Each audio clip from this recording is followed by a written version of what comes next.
Selamat pagi anak ibu yang terkasih. Semoga anak ibu semua yang ada di rumah dalam keadaan sehat. Begitu juga dengan keluarga yang ada di rumah. Baiklah anak ibu, pada pagi hari ini kita memasuki materi tentang Nabi Elia mengajak umat kembali percaya kepada Allah.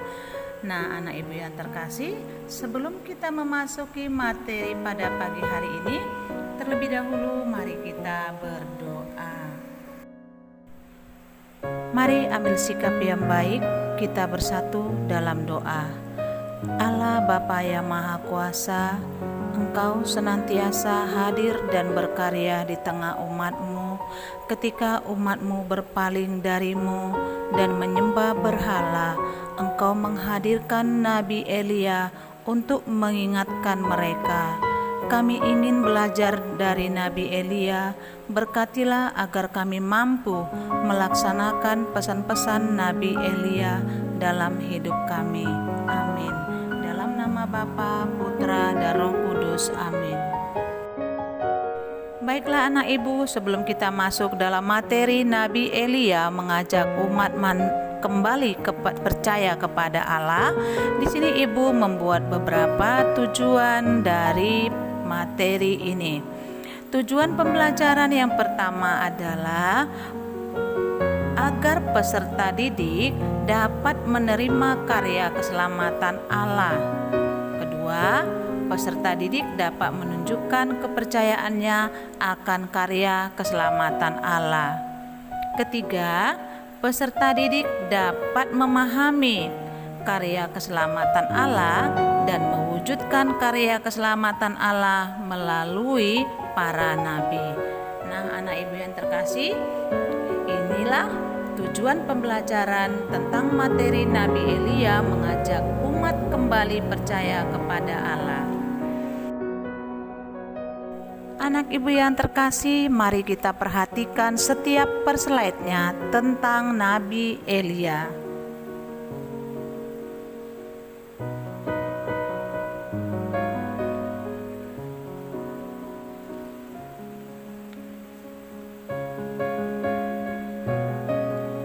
Anak ibu, tentang Nabi Elia bisa kita dapati ceritanya dari 1 Raja-Raja 16 ayat 29 dan 31 dan Raja-Raja 17 ayat 1.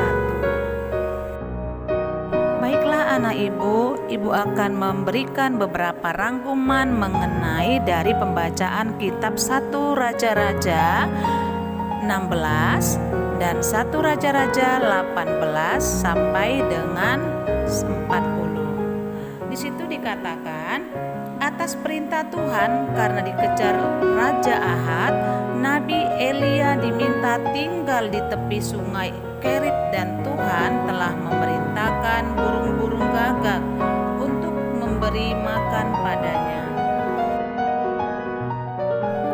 Ketika sungai mengering, Nabi Elia diminta pergi dan tinggal di Sarfat. Tuhan telah memerintahkan seorang janda untuk memberi makan Nabi Elia.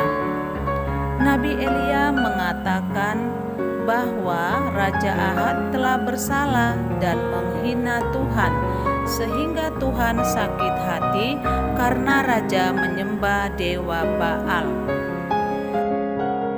Nabi Elia mengatakan bahwa di kerajaan Israel tidak akan turun hujan selama 3 tahun karena kesalahan raja.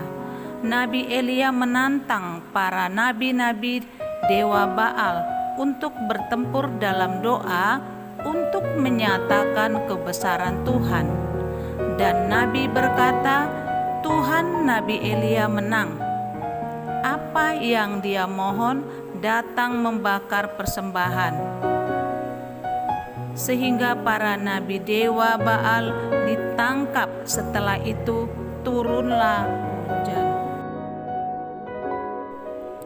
Nah, dengan demikian kebesaran Tuhan Allah dinyatakan.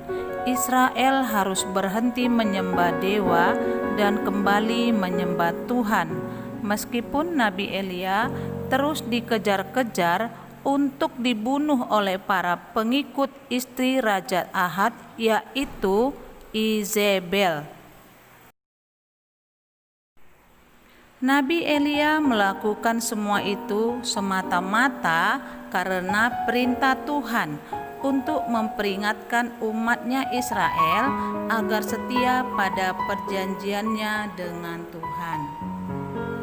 Seorang nabi yang hidup pada zaman Raja Ahab untuk mengingatkan raja dan rakyat Israel atas perilakunya yang menyembah dewa Baal. Umat Israel berada di bawah kekuasaan Raja Ahab. Raja Ahab memiliki istri yang bernama Izebel, seorang penyembah Baal.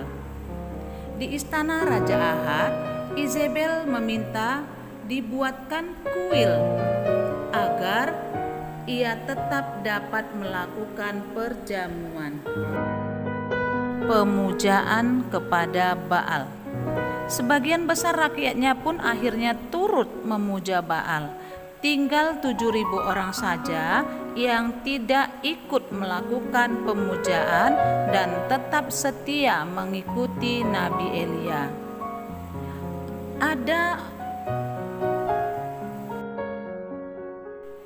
orang tidak menyembah berhala ataupun dewa Baal, melainkan hanya menyembah Allah yang telah membebaskan mereka dari penindasan di Mesir.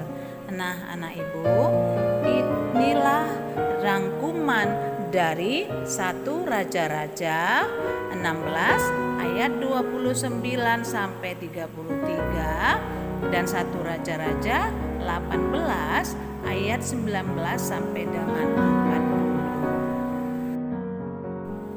40. Baiklah anak ibu, setelah ibu memberikan penjabaran tentang Nabi Elia, di sini ibu akan memberikan tugas kepada anak ibu.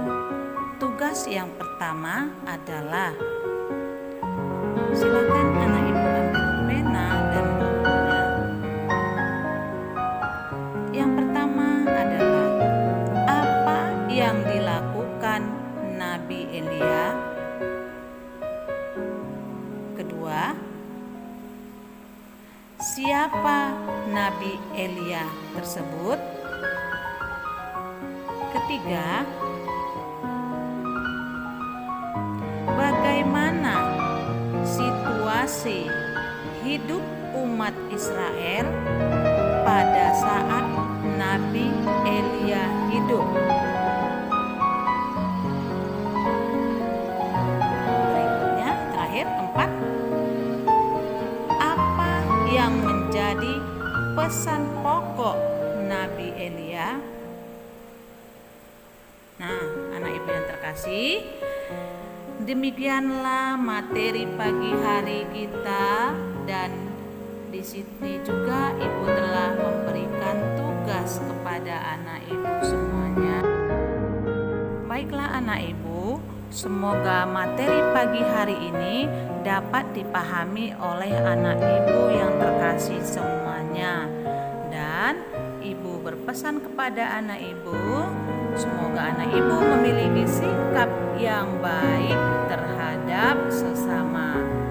Begitu juga tugas yang ibu berikan, semoga dapat dikerjakan dengan baik sesuai dengan yang ada pada video dari